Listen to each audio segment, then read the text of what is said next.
এখানে আমার সব গুরুজনরা এবং আমাদের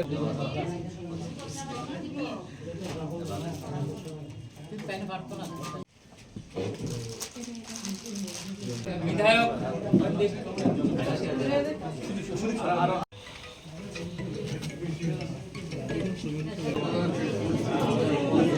একটু লোক ছায়া লাও ছুটি চেষ্টা করো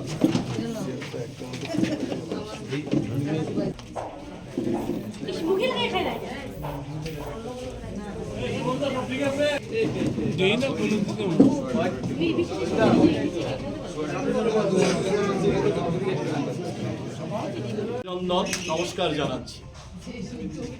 আজকে এই জহর দাসের পরিবারে ছোট ছেলের এই বিবাহ অনুষ্ঠানের কেন্দ্র করে রক্তদান শিবির, এটা নিঃসন্দেহে একটা অনন্য নজির তারা স্থাপন করছেন।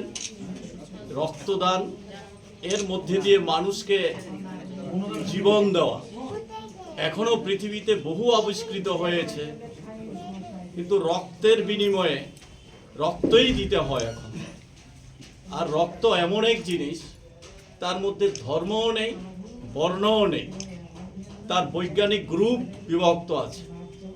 এতে ধর্ম বর্ণ সমস্ত কিছুর ঊর্ধ্বে উঠে মানুষকে রক্ষা করার জন্যে, সমাজের সেবা করার জন্যে, মানুষের সেবা করার জন্যে এর থেকে বড় জায়গা খুব কম আছে।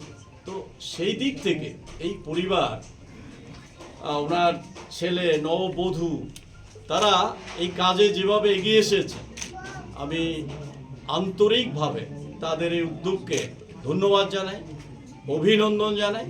এবং এই যে নজির তারা সৃষ্টি করলেন, এটা আগামী দিন এই নজির অন্যান্য জায়গাতেও যেন অনুসরণ করে সমাজের অন্যান্য পরিবারের যারা আছেন। এই ধরনের অনুষ্ঠানের মধ্য দিয়ে এই বিবাহবার্ষিকী উদযাপিত হলে অনেক বেশি মানুষ সচেতন হবেন, মানুষকে রক্ষা করার জন্য মানুষ এগিয়ে আসবেন। এই দৃষ্টান্ত স্থাপন করেছেন। আমি আহ্বান রাখছি এই ধরনের অনুষ্ঠানে আগামী দিনেও যেন অন্যান্য সব অংশের মানুষ তারা বিবেচনা করেন, তারা এগিয়ে আসেন, তারা এই ধরনের অনুষ্ঠানে অনুপ্রাণিত হন।